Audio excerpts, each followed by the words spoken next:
Brian, thank you for joining us, man. I appreciate you. Yeah, absolutely. Very excited to be talking to actual people. Actual people are, or are we AI?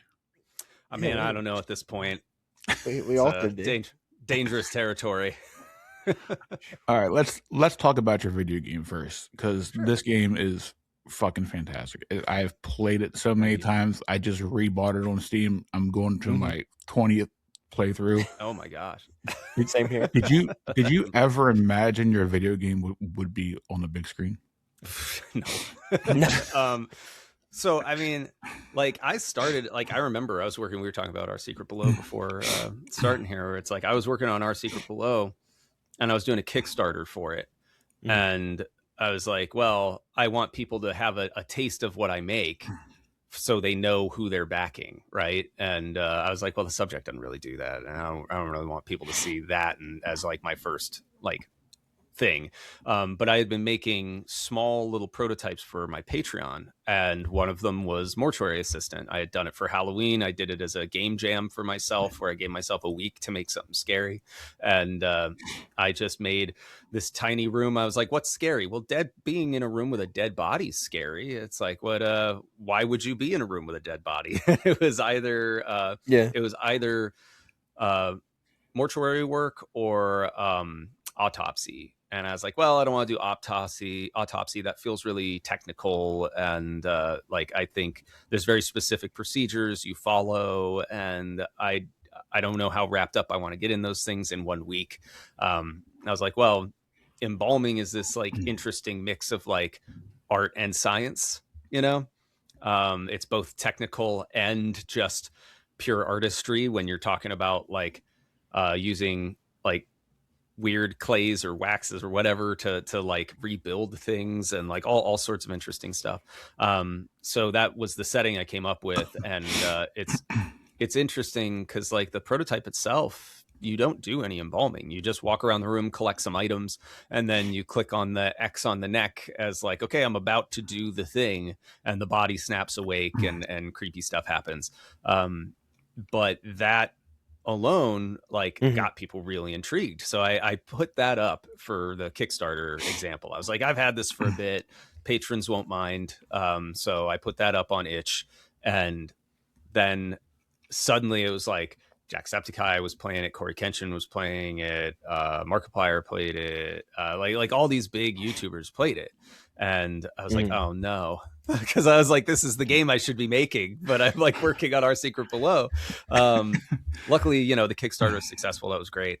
I was like, I'm not going to just abandon this to go for the thing that I know is what I should be doing, because I've told people I'm going to do this. So it's like, and I liked Our Secret Below as a concept. So I finished it up, but then immediately I took no break. I was just like right into Mortuary Assistant and just started making it.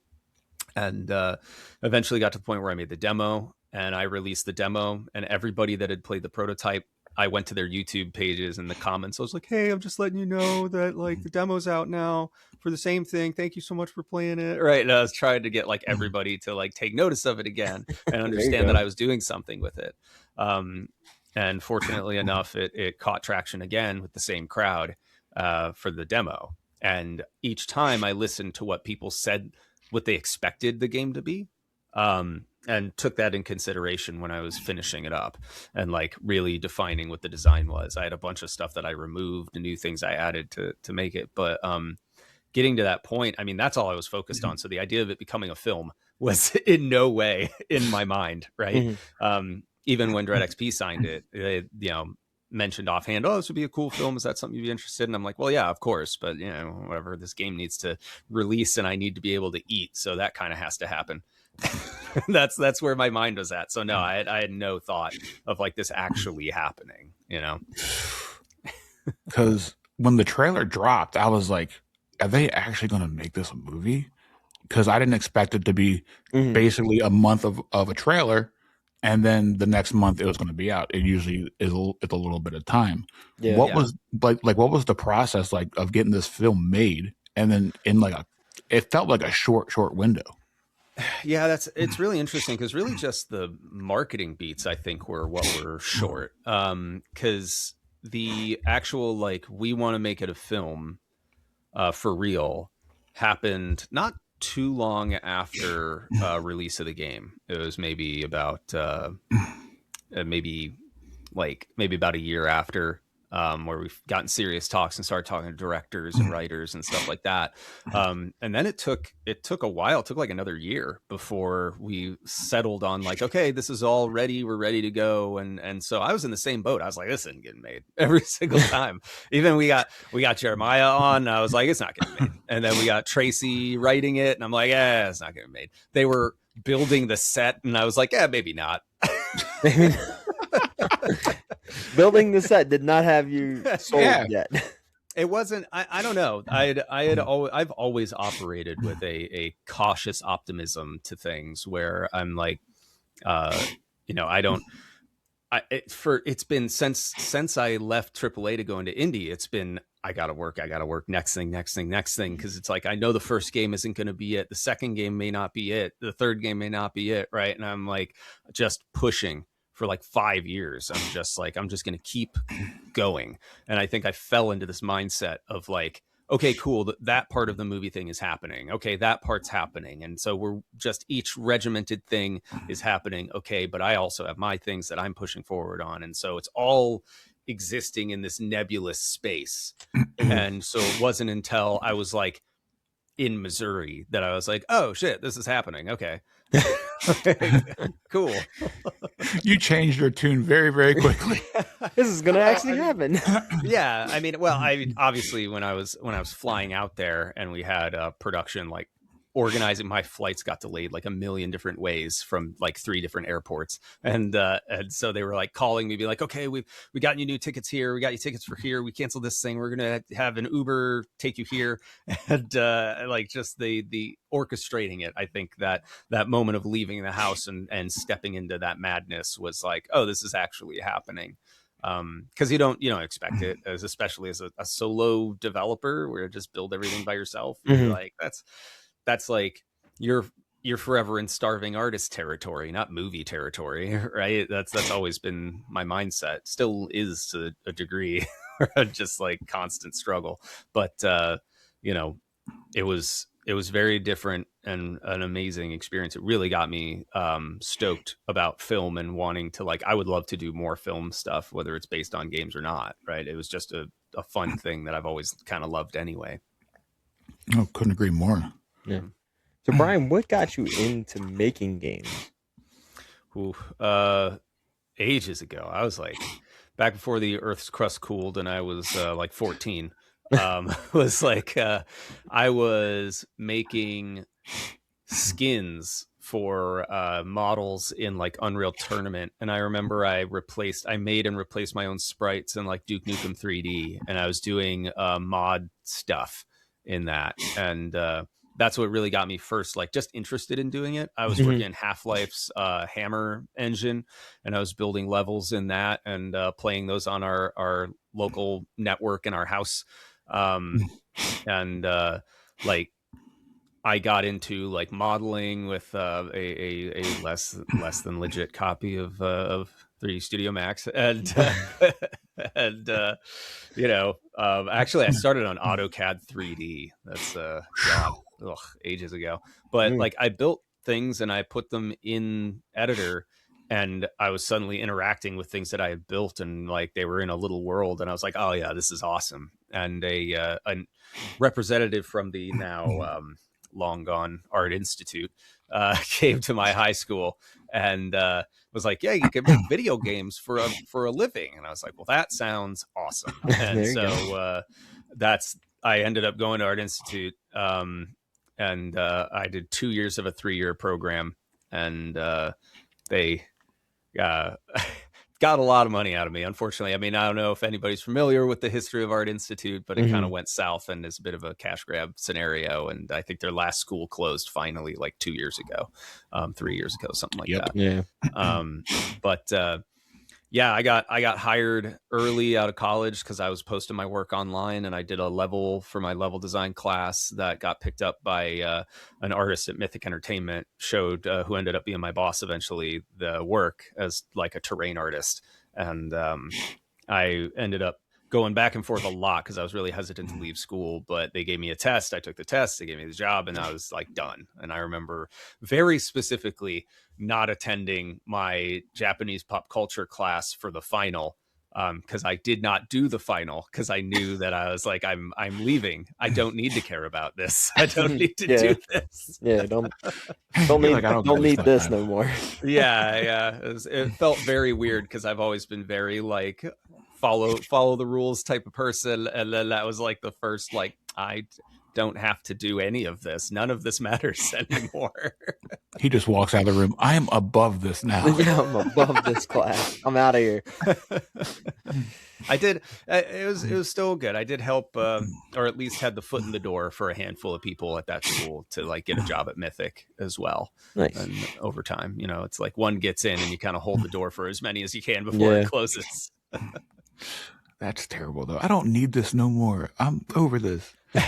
Bigger and better things for me. I tried going back to school, but I was, unfortunately, at that time I had been working at Mythic for a year, and I was I was beyond what they were teaching, and like I could not do it. Like I did I had to take an introduction to Photoshop class because half my credits didn't transfer, and then I found the homework folder and knew the projects, and I knew how to do everything, so I just did all of it and gave it to the teacher. And then the next day in class, she was like, who's used Photoshop before? And I raised my hand, and they're like, how long have you used it for? And I was like 7 years, I think.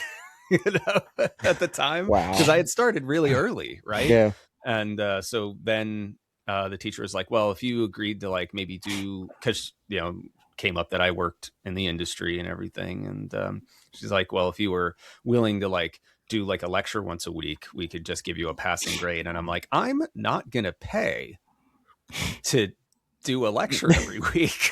And it's like, just to get a passing grade. No, yeah, like I'm not trying to say I'm like an amazing artist or game developer or anything, but it's like I just was in a position where I just didn't need to be doing that stuff, and it didn't work anymore. So I tried, but then I was like, nah, I unfortunately can't go back to school. So I'm forever a college dropout at this point. I don't think there's any going back. There's no problem with that. Well for yourself. Yeah, I was gonna say there's no problem with that.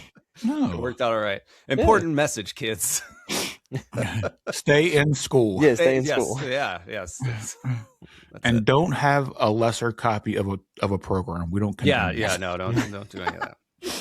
So my next question for you is: were you actually scared at all when they were picking up your game to go to the big screen? Because I think video games to big screens are overly criticized for no reason at all. Yeah. Oh, I was terrified.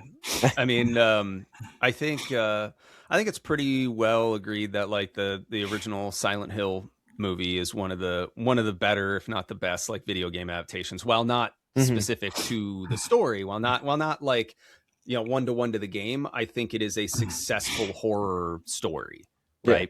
And so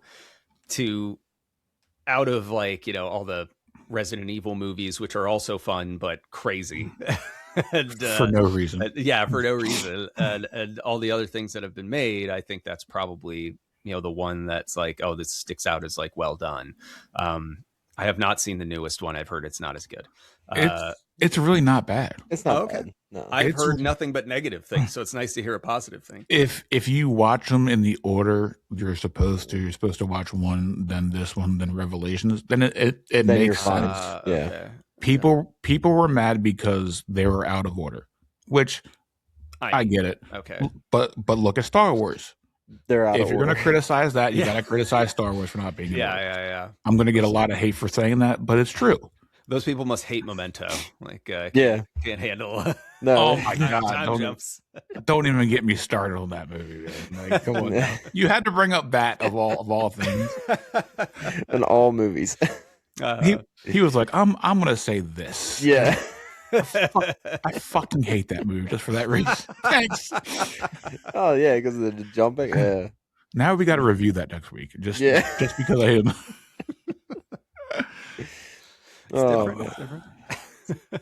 different. Different? Let's talk Different. about different. You mean different? Let's talk about Resident Evil 2, 3, 4, and 5. Oh Yeah. man.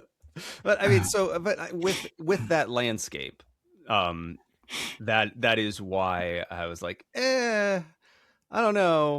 We'll see how it goes. I was never against the idea of doing a movie because, somewhat admittedly selfishly, like I've always loved film, and it was what I was going to do if I had been more confident in abilities or whether or not it was a possible career path, basically.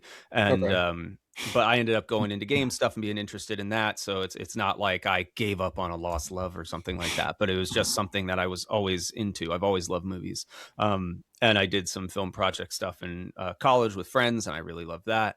So this was sort of like a chance to do something that I had always wanted to do but never got to, and never even thought it would be something I would do. So when it came up as a possibility, I was like, yes, absolutely. So there was always that worry of like, well, how is this going to be received? How well is this going to be, like converted to to the screen?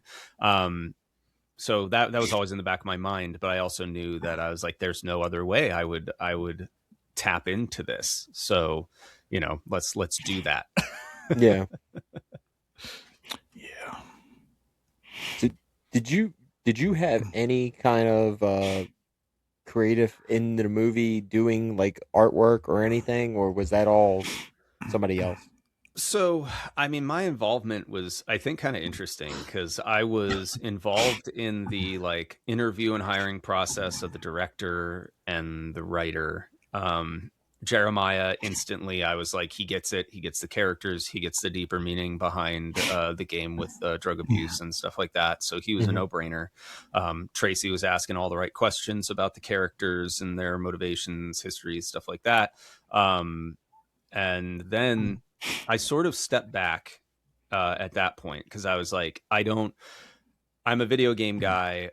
I have never been a movie guy, so I don't want to suddenly bust in and be like, I'm the mortuary assistant guy. I know what you should be doing, right? Like I Mhm. wanted to I also didn't want just like a carbon copy of the game, like 100%. So I wanted movie people to do movie things and give their experience, right? That's kind of the point, is like let it go to screen in a different, in sort of a different light, because other people have other views of what these characters are like to them, what they mean to them and stuff. And while, Mhm. you know, I wouldn't want something wildly different, I wanted people to kind of give their thought and like view on things. So I sort of stepped back and became like a sounding board for Tracy as she was writing. And, I would read the script periodically and be like, oh, well, maybe this, like this thing doesn't feel quite right for matching with the game, right? But Mhm. ultimately, I was trying to let people do their thing, and then I went on set, and I was not as involved in the first half, I would say, because or the first week or two, maybe a little, yeah, about which is about half actually. I guess it was a month. So I I was all brand new. Everyone was speaking a different language I'd never heard Mhm. before. People were saying good morning at 4 p.m. because that's when we were supposed to be on set. People, Wow. having breakfast sandwiches and stuff, because that's the way it worked. It was like you, whenever, whenever you were called to set, like that was morning, right? And Mhm. so you could be doing a night shoot and everybody shows up at 6 and there's breakfast sandwiches and coffee and everyone's saying good morning at 6. And then you start it the next day at 10 a.m. and everybody's saying good morning, having breakfast sandwiches. This is weird. It's just Wow. you're working in a different time. You're working in a Yeah. different like vortex of time in that. And so at the beginning, I was very timid. I was certainly like, I don't want to be like busting into anybody's space, right? Especially Jeremiah, who I have tons of respect for, and just all around lovely human being. He and I are great friends now. I love the Mhm. man to death. But I didn't want to kind of bust into the space, right? So I just kind of let that all go. Yeah. But about halfway through, you know, there were some things in the script where I was like, this dialogue feels a little like it could be closer to the game, right? And so I had done some rewrite stuff, and Patrick, who owns Epic, to his, you know, credit to him, he had shown up for a few days while I was on set, and I was in Video City just making some scribbles on the script. And he's like, "What's that?" And I was like, "Oh, there's just some dialogue here that, you know, I think could maybe be a little closer to the game." And I was going to bring it up to Jeremiah, and he's like, "Well, let's just bring it up to him now." I'm like, "They're shooting, like they're filming right now, like they're in the process." So he's like, Wow. "No, it's fine." And he's like, come on. And he, like, we went on set, and he just walks up in there, and Jeremiah's like at the camera like this, like watching. I'm like, "Don't mess with him. Don't mess with that man. I know that look. I know what working looks like. Don't do it." And he taps him on the shoulder. He taps him on the shoulder, and Jeremiah turns around. He's like, "What?" And he's like, "Brian has something." I'm like, No, not really. Not right What? this moment. He gave you the "he wants you" line? Yeah. yeah, it's super I wouldn't funny, have done that. but huge. But honestly, like, to Jeremiah's credit, he was super cool about it, and like liked the changes and implemented them right then. And Nice. and that sort of like made me feel confident that I could be more collaborative, right? And from that point, Jeremiah was like asking me for stuff, and I felt better about like talking to him about things, about what would feel more like the game. And then I started working with people in the art department, and like they're like, "Hey, could you, like, all the journals that Rebecca goes through when she's flipping through Raymond's stuff, I like filled out half those journals. So like that's all stuff that I've drawn or written. There's stuff that like other half is prop department's gone through and drawn things and written things, but I took excerpts from the game, Raymond's journal, and wrote them in there. I actually had intended to give that as a gift to Paul for playing Raymond, but Epic was like, "We want all these props for whatever reason, I don't know, showing, so like commercial reasons, whatever, advertising, I don't know."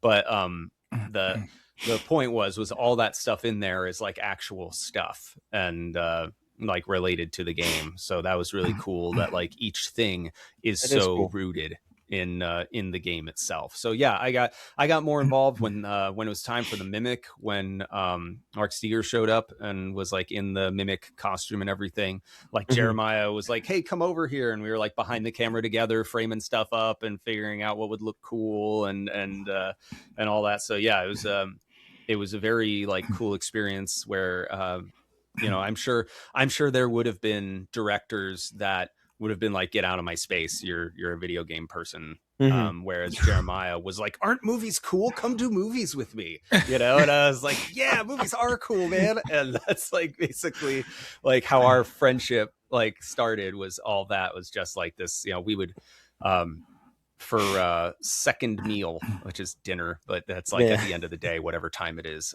we would always be like sitting down and talking about like movies and games, and like his knowledge on movies and directors is ungodly. Like it's wild. And his knowledge of video games too, like he's passionate about what he does and the knowledge he needs to do what he's doing, and man, tons of respect for the guy. But yeah, I my involvement fluctuated from involved to not involved at all, to more involved, somewhat involved, to really involved, to this involved, to that involved, kind of like throughout the whole thing. And it was definitely a very fun experience. Because we were talking to Jeremiah, and I told him, I said, "If you did Mortuary Assistant like this good, can you do Fatal Frame for us, please?"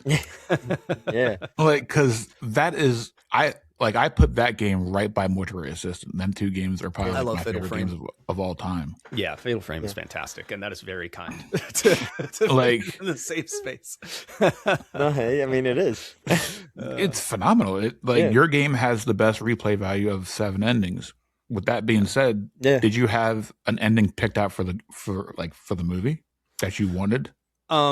So it was, I think it was Jeremiah who had said how he wanted to cover a couple different endings. And so we had talked about what those could be and what kind of went in order, right? Because really, like, some of those endings can stack on each other, and that's what we ended up doing, right? There was like, we did what would be your standard ending, I guess, that led into meeting her dad that led into kind of like a second half of like turned into the Valerie ending, turning ending 6, and then we came back with what I think was the second ending. I want to say it might have been the third, I think where it's the third. yeah, where you're having the conversation with Raymond, and Raymond's like, you used her too, even though you knew that it was her.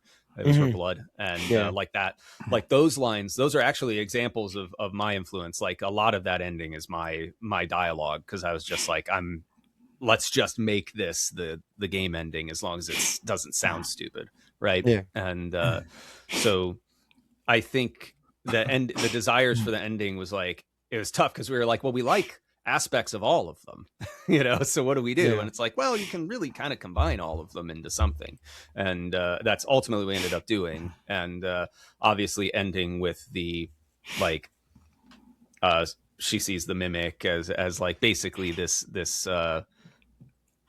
like implication that this is never going to end, right? She's just gonna, that's just why she goes back into the mortuary, because she's like, oh well, shit, okay, I think Might as well die here. this actually never this gonna actually end. is, Raymond was right, this actually is the safest place for me to be. Yeah. And so I think it highlights it's interesting, because I think if you are a fan of the games, like if you know the games, I think there's and it's an interesting parallel from my perspective with like Iron Lung, where if you are a fan of the games, you're going to see all the things and you're going to be like, I totally get this, right?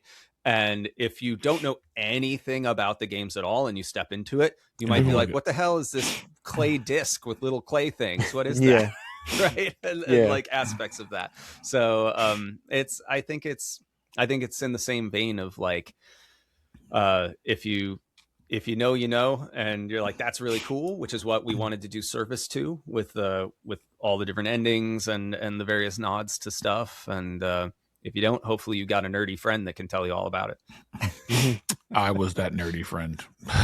Hell yeah. All right. Yeah. For a lot of people. I can't help it. I have so much research in my head that it's very unhealthy. It's fine.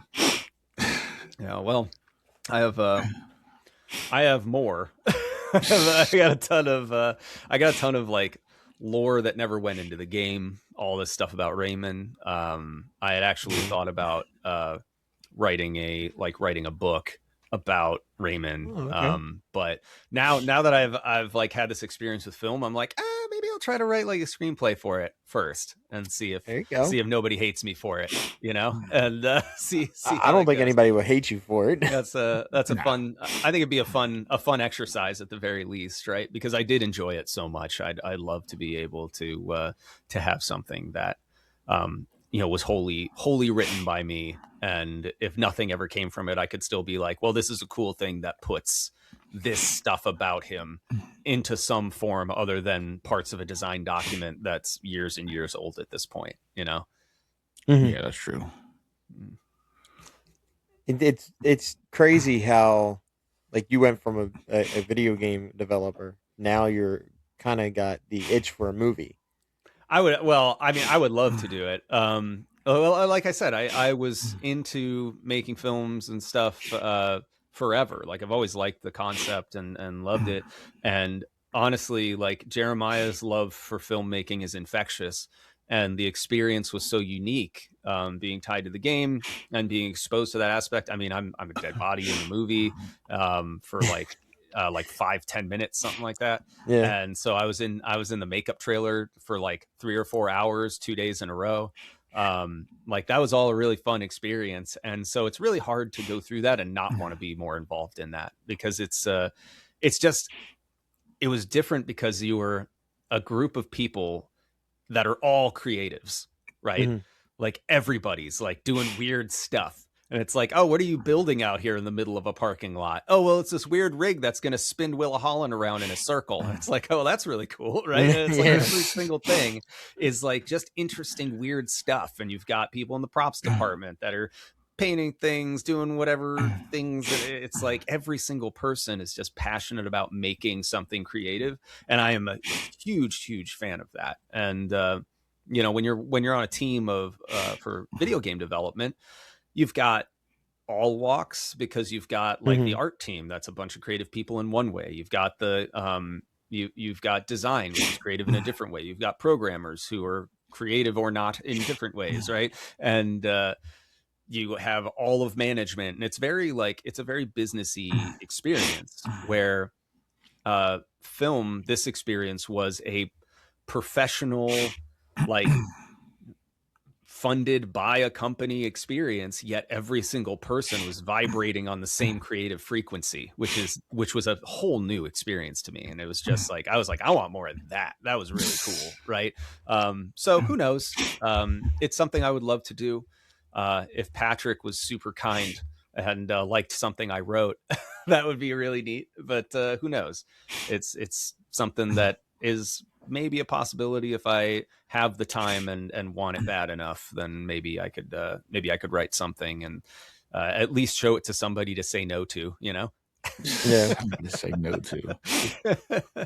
With the way the movie ended, do you have enough like side stuff to create a sequel if there was a need for a sequel to the actual film? To a film? I mean, I've got stuff for a sequel for the game. So okay.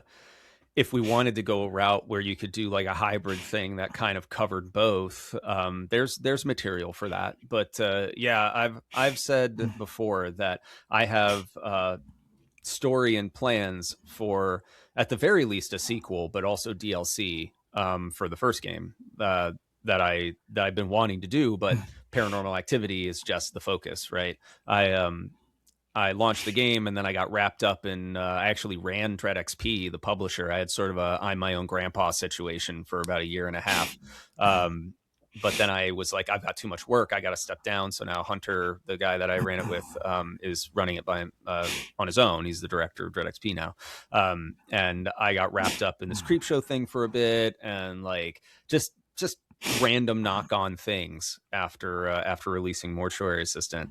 Then Paranormal became the focus, and I've been burning on that. So yeah, it's like, before you know it, years have gone by and I haven't been able to put anything else out yet, and that's super frustrating. But yeah, Paranormal, when that comes out, then I want to refocus on Mortuary Assistant sequel.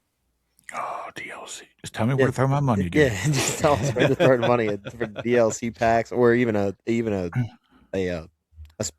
prequel to it, or a sequel. Yeah, I would. The thing is like, I get really big into lore. And I mean, I did that to Paramount's credit. I did that for Paranormal Activity as well, because like, I mean, talk about something that isn't particularly lore rich. Like, I love Paranormal Activity, and I love I love everything that they've like gone, for the most part, down the paths with the movies, right?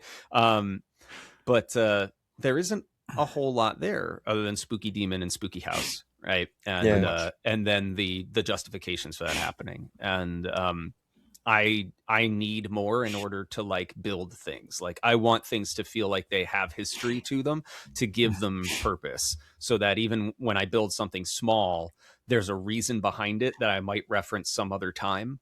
And it makes things feel like they're more connected, you know? So I spent a long time writing a really large lore document and demonology and stuff like that for what I think would be cool in the Paranormal Activity universe. And I did the same thing for Mortuary Assistant. I just have like lore, stacks of lore. So it's like, there's stuff to pull from for sure, for like the wide range in Mortuary Assistant land. And I think I'd like to explore that like fully. You know, I feel like I'd not be doing it justice to put all that work into it and then not actually use it for the, while being careful of not overly divining things. You know, I don't want a Book of Boba Fett scenario where I've like assigned too much information and told you too much, and now I've defined something that you had defined yourself and really liked, and now I'm saying, no, what you defined it is wrong, and it's actually this, and you go, no, it's not.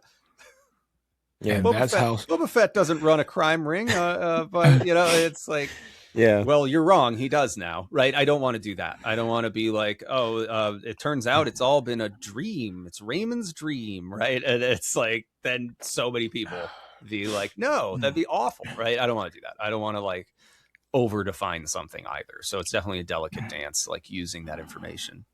Can't all That's be how you. Tolkien, you know? That's how you start a riot online, just to tell people they're wrong. Yeah. Yeah. Yeah. It doesn't matter if it's your IP, if it's your story. Like, there is power in revealing as little as possible, right? Just showing enough so that people get what you're saying, and fill in the blanks. That's how I try to make my games now. It's like, the story that I give, like, I care about story a lot, and I don't want to be like, Mm-hmm. and this happened because of this, and this happened because this thing exists, and then this Yeah. happened, right? And I don't want to be like oversharing stuff. I want people to like get what I'm saying and go, that's cool, I wonder what this is, right? And I go, I don't know. Yeah, that definitely would be like one thing. It's like going one direction and just changing it. Yeah. Mm-hmm. But what else do you have coming down besides the other video game you're working on? Is there anything else you're kind of have in mind you want to work on? Well, I mean, like I said, I would love to do more in film. That's absolutely something I would love to explore. But game development is something that I just love doing. Even if I went a completely different route and was doing movies, I became Hollywood Brian, I would still be making like small stuff on the side. Mm-hmm. But I have like I said, I've got sequel ideas for Mortuary Assistant I'd like to do. I'd love to do a VR version of Mortuary Assistant that is actually built for VR. So you're physically doing all the tasks. It's not just point and click. It's like you're actually cutting the body. You're actually inserting the things. Like, I'd love to do that. I did some minor VR development already, and I had a lot of fun with it. So I think it'd be cool to explore. I have a few small projects written in a binder that I think would just be fun to pursue. Little things. I think I need a break after after paranormal, where I think I just need to take some time and relax, because I have been nonstop for like 7 years. But I do have like, I think I do Mortuary Assistant stuff, and then small things. I have like I said, I've got that binder of like various little ideas. I think it'd be fun to just do small things, like I did with the Mortuary Assistant prototype, where I'm just like, let me try this crazy idea, right? I got stupid ideas, like what is it? I think I called it it was like Shotgun Heart, where it's like, this is your child makes too much blood, so we've had to surgically make something so that it ejects the blood so that they can live, and so that you end up having to kill people with your like chest gun, right? Just dumb stuff like that, where it's like you got to eat tons of sugary stuff to keep building, like, just dumb things. But I got weird stuff I'd like to explore, and I think that's where I'd like to go, is just kind of see. I spent a long time building up the skill set to be able to do this, because like I was talking about before we started, I'm self-taught in programming. I didn't know how to do it when I first started in indie. So it's not until Our Secret Below and really Mortuary Assistant where like I hit a stride of like, I am confident in my programming. I know I could build what I am imagining, and I can make the art for it, and I can do the animation for it. I know I can build this thing. So I want to do this, right? And I would like to explore that more. I haven't it's been such a grind to be like, next game. I think it'd be nice to kind of step back and be like, all right, well, now that I know what I'm doing, what weird things do I want to do? What sequels do I want to do? What creative outlets do I want to explore with this skill set, right? And that's what I think is next for me, is a little bit of a slowdown and some exploration of what I'd really like to fully be doing, both in development and otherwise. Knowing how hands-on you are with the film, do you think that's the disconnect from like these Silent Hill movies, these Resident Evil movies, that the creators are not in touch with their projects? I don't know. Because I mean, there's, like we were talking about before, I mean, there are aspects I wasn't really involved with like at all. And I was like being there on set at the time, like during filming, like I think helped. I'd leave that to Jeremiah to confirm, but I think it was helpful for him. And I think part of these other film, like they were larger production companies, and I think there's this weird range of like, we're ready to throw lots of money at this and we think this can be lots of money, is like where disconnects can happen, right? Because I think all these things get made because I think movie companies want to make money, right? But there's a level you get to where the team involved, the team formed, may not be that invested in the origins of the game individually. It's also a larger game, right? Like these, like Resident Evil and Silent Hill, like these are games made by larger teams, by larger companies, and like who do you really talk to get the honest full view of what the story is of this game, what the feel is for characters and environments and stuff like that? Is it all just like the creative director? Not necessarily. I mean, there are people that are involved in story that don't have anything involved with art. There are people that do art that have no real opinion on story, right? And so it's like, to capture all of that, you kind of need a team of people to interpret. And I think the interpretation is where things can fall apart, where it's like, you know, okay, we've got these people who love this game, but they see it a certain way, or like think this is going to matter for film. Then you have film people that say, well, that won't work on this, right? And you have a team of people. That's why like Lord of the Rings was such a big deal, where they had tons of people who were super passionate about Tolkien's work, and they had a huge team of people that poured through all of his work to interpret it properly. And there were still calls made that some people didn't agree with in the end, right? Everybody loves Lord of the Rings, but there's still stuff they left out, right? Yeah, some people love Tom Bombadil. Tom Bombadil's not in that shit. But yeah. I also, I know why, right? Like it makes sense why he's not in there. So it's that sort of stuff where I think when you take you go a rung down into the indie space, where you've got smaller production teams and a direct contact of like, like there's no one else to talk to about Mortuary Assistant, right? Like you talk to me about it, right? That's basically it. And then it comes down to how involved you're sort of allowed to be, right? I think I would have been allowed to be more involved than I was, but I also was brand new to it and didn't want to like I said, I didn't want to be stepping on toes. I wanted to let movie people do their movie thing. I wanted to like be involved in a way that I would feel was useful and not overbearing or anything like that. I think, like I said, now that I've done all this, I think I would love to like be like insert myself a bit more. But I think that connection though, where like with Iron Lung, Markiplier was there with the developer, like talking about this, working through it and everything. And it's like, you can just have a much smaller group talking to a much smaller group. And I think that there's less chance for disconnect there. Right. Which is why I think we got the Backrooms movie coming out. We've got, I just had a developer message me on Instagram last night about, this production company contacted me. They want to make a movie out of my game, and ask me a bunch of questions about it. And I think we're going to very soon get into the era where just as there was like everything was Marvel movies for a while, I think there's going to be a lot of people scraping the indie sphere for movies because I don't know, the cocaine fueled Hollywood of the 80s has kind of run out. And now it's like, well, where do ideas come from? Well, they come from external sources like books and games and stuff like that. And I think there's going to be this realization that indie developers make weird shit, and they make cool weird shit, right? It's the whole thing is that an indie developer is bendy. A big company, and this is again to go to the scaling difference between something like a Silent Hill or Resident Evil to smaller games, is that a big company is afraid to bend. They don't want to take risks. They don't want to do anything weird. I pitched a horror game idea to one of the big companies that I worked at ages ago, got ignored, right? And that's to be expected, but because it's like, oh, well, that's not in our wheelhouse, or that's different, or like, we don't really want to take a risk on that. Whereas like an individual, I can go like, yeah, I'll do something weird for a week, see how that goes, and oh yeah, this has some promise. I'll work on that for a bit, or like, if not, fine, I'll do something else. And you can try some weird, crazy out there idea. And if it's too much, then you go, well, that was too much. And you do something else. Right. And I think that's how beautiful ideas are born.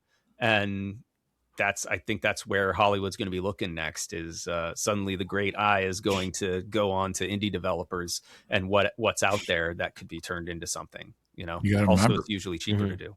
You got to remember, Terrifier has basically leveled the playing field now. They took an indie film and made it a multi-million-dollar franchise now. Yeah. That's I mean, Terrifier is a fantastic example of like a group of people that were not being fed in the space, right? Like at the time, there were not a lot of like gory slashers coming out. There wasn't that there hadn't been really anything good for a while. And then Terrifier was just like, I'm just going to do the most insane stuff. Right. And, and everybody was like, yeah, this is great. And then you get your theater video of like people having to leave because they're going to throw up or something like that. And you're like, oh man, we got something big here. Right. And that's, this little groups of people being weird and creative, I think will always win out against big teams of multi-million-dollar groups trying to come up with what's going to be fun. Right. I think people are less afraid to try something weird if they're in a small group of creative people, and they got nothing to lose either. So that's what I mean. A big win or a big lose. What's it going to matter to them? What am I going to do? Still be in a 1-bedroom apartment, right? Like it doesn't. It doesn't get worse from here. Trust me. Right? Yeah. So it's kind of like that's where the fun exists is in that space. I think you get too big and you start getting weird, unless you're Kojima, where you can just be weird all the time because you own an entire studio and you want to make a parcel delivery service game, and everyone's like, yes. Don't know why I love this, but I do. Right? Yeah, gotcha. I love Kojima. will never play Death Stranding. Death Stranding's an interesting one for me, man. There's lots of stuff I can appreciate about it, and there's lots of stuff that I'm like, nah, I can't do that for hours. Sorry. Yeah. But the fact that he's making a game with Jordan Peele has my money written all over it. Oh yeah. Definitely. Oh yeah, I'm super excited for that. Yeah, it just needs a release date. Yeah. Well, so does a lot of things. If you're smart, you don't give one until you're 100% sure. Or just drop it, just like an Eminem album. Just drop it. Out of nowhere. Yeah. Just out of nowhere. Yeah. So, Brian, here's our last question. We ask everybody this question. I'm gonna change it a little bit for you. If you had any amount of money and you could take a movie and turn it into a video game, what game or what movie would you pick? Let's see. That's a hefty one. My mind immediately went to The Thing. But I think, man, I don't know. The Fly couldn't really be turned into a game particularly well, I think. I don't know. You notice I'm scanning a lot of 80s horror, though. Yeah, because that's where the best horror is. Right? Yeah, I agree. Let's see. There was a movie, I think it was a Korean film called Incantation, that I really enjoyed and had a lot of weird atmosphere to it. And it's sort of found footagey. And I'm thinking of what's in my wheelhouse too. Like what's in the sort of thing that I could do that would like feel creepy and like I could build stuff that worked with that. And I think Incantation is definitely one of them. I think The Thing would be my fun, like isolated environment with a little more action. I think I'd like to do that. And then, God, there was one more. I don't know how you do a Hellraiser game, but I love Hellraiser. Ooh. Have you seen the Hellraiser game trailer? No, I haven't. I've been under a rock the past. I have to send this to you. Yeah, I have to send this to you. All right, awesome. Because then maybe I don't need to do it then. You don't. Because so before we let you go here, they're making a Hellraiser first-person single-player game. Oh man, where somebody gets the puzzle box, and they're haunted by Hellraiser and all of his friends. All the Cenobites come after you, and Doug Bradley is doing the voice. Oh, nice! I heard that, which is also that's really really cool. Yeah, and it comes out in May. Oh shit! Really? Yes. And there's that's definitely like a stealth drop right there. If the trailer just came out, and I've been they have a meaning to watch edition. they have a collector's edition with the box that you open and it pops open and the game's in the actual box. Oh, cool. Oh, nice. Yeah. That's awesome. Yeah, that's definitely that's on my list then because I love Hellraiser. That same. Yeah. You were the same. Just fine. Yeah. So that will be a video game that's on my list later this year. I may or may not have pre-ordered the collector's edition. Already. Maybe. Yeah, I might look into That's it already. awesome. Like, who wouldn't want that? It comes with posters. It comes with a steel book. Like, it comes with a puzzle box. Yeah, it's like $100. Yeah, I'm gonna have steel. Yeah. And it comes with a statue of Hellraiser holding the box. Oh, wow. Yes. I got a spot just on my desk for that. Well, I already know who's ordering right after this interview. It's great. Yeah, I could do with is it a tiny pinhead or is it like a foot tall? Like how big are we talking here? It is this big. Okay. All right. For like $110, it's fine. Yeah, absolutely. Cool. Man, all right. Yeah, I've been missing out. That's the problem with development. It's all you do, and you don't know anything else that's going on in the world. Yeah. I'll send you the trailer. It's fine. All right, awesome. I got you covered, dude. Brian, thank you for joining us. I really do appreciate you taking the time out of your busy schedule to talk to us, man. Appreciate you. Yeah, it was a great time. Appreciate you having me. Thank you. Yep. If you ever need anything from us, you have my email, man. Yep. I'll hold you to it. Hey, anytime you want to come back on, you can come back on. All right, awesome. Sounds good. All right, man.